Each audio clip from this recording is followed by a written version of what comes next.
kung bakit nga ba mababa yung delivery rate ni Lalamove. Ginagawa na rin ng mga ibang delivery app sa Pilipinas, kaya mababa ang delivery fee o delivery rate dito sa Pilipinas ng mga rider. Ang pinaka-importante dyan, yung tinatawag nating base fare. Hindi ko alam kung legal yun. Sobrang baba niya na po sa dating 8 pesos. Talagang sagad-sagad si Lalamove. Si Lalamove lang sakalam. So sana magsunod-sunod na yung mga abusadong mga delivery app. Sana matanggal na lahat yan, mawala na, magsara na sila lahat.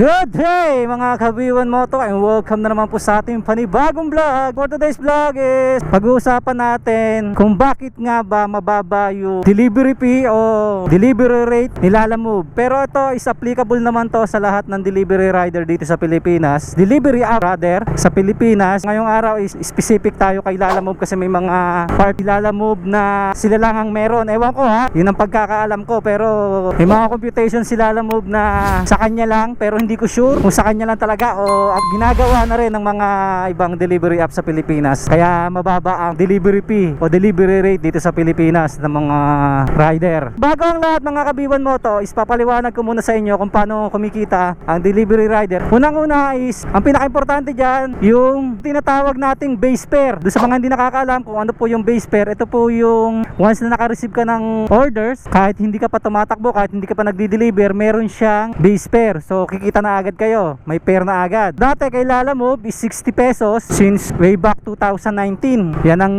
base fare niya. Pero now is nasa 49 na lang po. 49 na lang po yung base fare niya ni Lalamove. And then yung per kilometer, so ibig sabihin po kung gaano po kalayo yung pagdideliveran nyo, kung idadagdag po yun dun sa may base fare na sa ngayon is 49 pesos, bali ang per kilometer po ni Lalamove 5 pesos. Dati po is 8 per kilometer. So kung makaka 10 kilometers po kayo, bali 80 pesos plus yung 49 pesos, magiging 129 po yung delivery fee nyo pag na-deliver nyo na po yon. Unang-una sa lahat, kasi ito yung napansin kong hindi na talaga naglalagay si Lalamove, yung base fare. Sa ibang delivery apps, hindi ko sure kung nagbibigay pa rin sila neto kasi mabababa na rin mga rate nila. Pero sa ngayon, nang napansin ko sa mga pagbiyahe ko, experience ko, sa observation ko, si Lalamove po, kaya po sobrang baba ng fare niya kasi hindi na po siya nagbibigay ng base fare sa bawat delivery niya. So ibig sabihin po, pag naka-receive kayo ng order, wala na po yung 49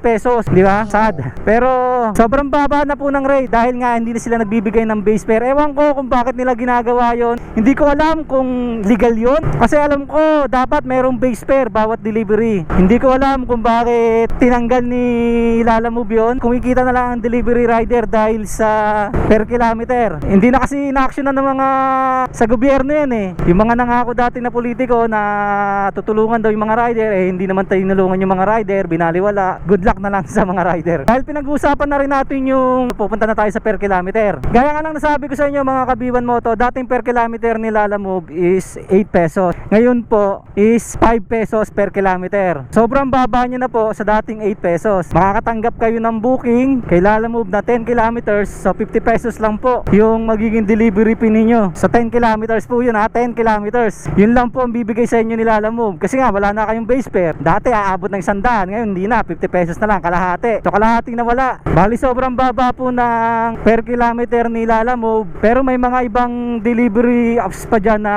nasa 10 kilometer, 10 per kilometer. Si Lalamove is 5 kilometer lang, di ba?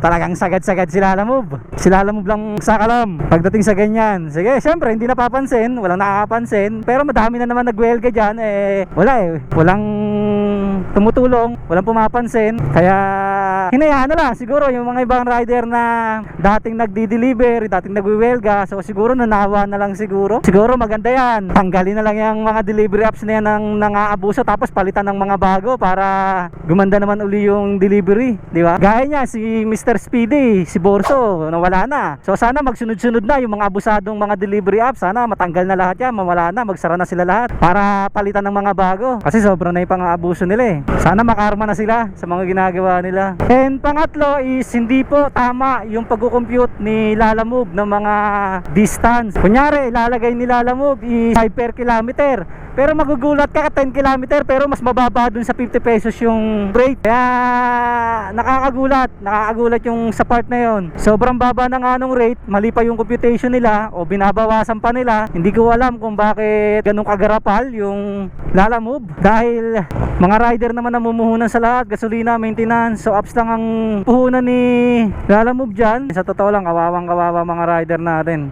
Hindi na nga nagbibigay ng base fare, maliit na yung per kilometer, mali pa yung computation ng per kilometer, diba? Ayun ang katotohanan kay Lalamove. Kaya dun sa mga nagbabalak mag-apply kay Lalamove, try nyo panoorin to. Ito yung sinasabi ko, ito yung totoong nangyayari. Para sa mga baguhan, para may mga info kayo, at least may idea kayo kung ano talaga, ano ang dadatnan nyo kay Lalamove ngayon. Siguro noon, oo, kikita ka full time. Pero sa ngayon, kung magpo full time ka, para sa akin, talo sa pagod talo sa gas. Kasi ganun din, naka 8 hours ka sa company, tapos pagdating kay Lalamove, freelance ka, tapos above minimum makikitain mo. Kaso kung isusuma mo, tatanggalin mo yung gas, pagkain, maintenance ng motor mo. So parang ganun din, mas mahaba pa yung oras na ibabiyahin mo, mas mahaba pa yung oras na kukunin mo. And ang sunod mga kabiwan mo to is yung 20% na commission ni Lalamove per delivery. Ibig sabihin nun, kakaltasan po ni Lalamove yung delivery fee nyo. Boss, saan pwede boss?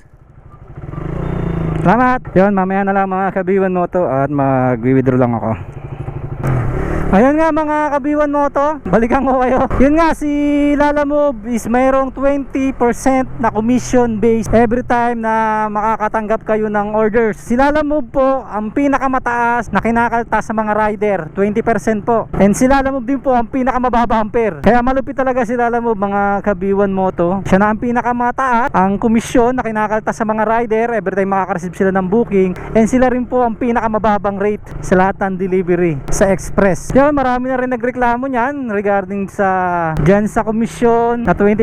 Gusto ng ibang rider dati liitan niyan, gawin 10%, tapos itaas yung fare, pero walang nangyari. Taon na hong nilalaban ng mga rider yan, hanggang nanawa na lang po yung mga rider, hinayaan na lang po. Nanawa na yung mga rider natin na masisigasig dyan. Ang sumunod mga kabiwan mo to is ito, idadagdag na lang natin yung every time makakatanggap kayo ng booking na medyo malayo dun sa lugar. So hindi po kasama yung sa kukumputen sa delivery fee ni Lalamove yung kilometer na layo papunta dun sa may pick up point. Kung 10 kilometers man yan, 15, 20 kilometers man yan, 2 kilometers man yan, so wala akong computation yun, hindi po kasama ang computation dun. Ang pinaka-computation lang ni Lalamove is yung sa pick up papuntang drop off, yun lang po yung kinukompute niya, and mababa pa. Bali yun po yung mga dahilan. So kung may mga nakalimutan ako, pwede naman kayo mag-comment kung alin pa doon yung mga napansin ninyo. Pero sa ngayon, yun lang po yung sasabihin ko, yung 5 dahilan kung bakit sobrang baba ng fare ni Lalamove. And kung gusto nyo po na gumawa ako ng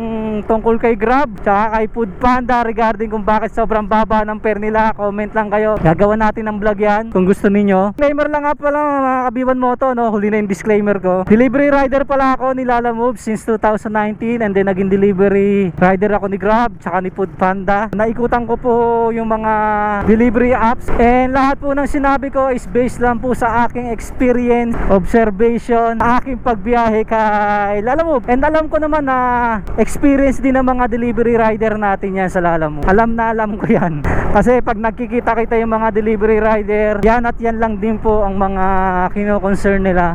And kahit sa mga social media, sa mga Facebook page, Facebook group, yan po ang mga talagang reklamo nila na sobrang baba ng fare ni Lalamove. Siguro okay lang kung si Lalamove ang nagme-maintenance ng motor natin, libre yung gasolina natin, si Lalamove yung nagpo-provide ng motorcycle natin. Kaso hindi sa atin na lahat, apps lang gamit natin, ginagamit lang natin yung apps ni Lalamove. Kumbaga talon-talo tayo pagdating sa ganun. Siguro noon yung 60 yung base fare, tapos 8 per kilometer, siguro para sa akin sakto na yon. Para sa akin lang Para sa akin okay na ako doon, kahit sa akin ng motor, kahit sa akin ng gasolina. gasolina, kahit sa akin ng maintenance, kahit sa akin ng pagkain, okay na ako doon kasi that time talagang maganda talaga kitaan. And that time pa nga, hindi pa ganun kadami ang booking, hindi tulad ngayon na 2024 sobrang dami na ng booking, pero yung kikitain mo is napakaliit kahit sobrang dami ng booking. Dati wala pang 10, kaya mo maka 1,000 kikitain mo, ngayon hindi na. Pero syempre may mga diskarte pa rin yung mga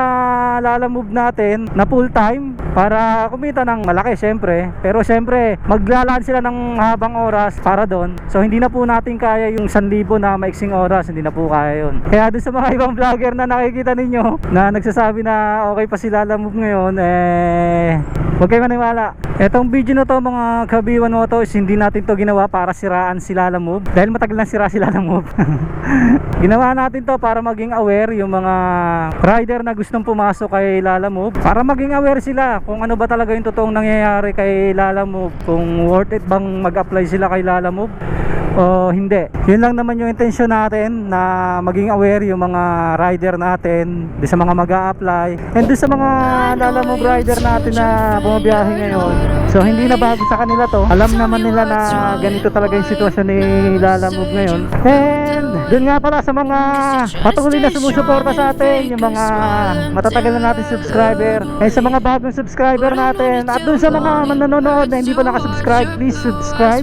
And maraming salamat sa inyong suporta, dun sa mga nagko-comment, sa mga nag-like, share. Maraming salamat po sa inyong lahat. And nasa 4,600 subscriber na po tayo, and sana mabot tayo ng 10,000. Yun ang goal natin mga kabiwan mo to. Kaya kung gusto nyo pa gumawa tayo ng maraming video na katulad nito, please consider to like, share, comment, and subscribe. So malaking tulong po sa akin yan para mag-grow lalo po yung channel nito at ma-recommend yung channel natin YouTube for more views and more subscribers. And always remember mga kabiwan mo to, pray before you ride, ride safe, God bless, Biwan mo to out. Bye bye.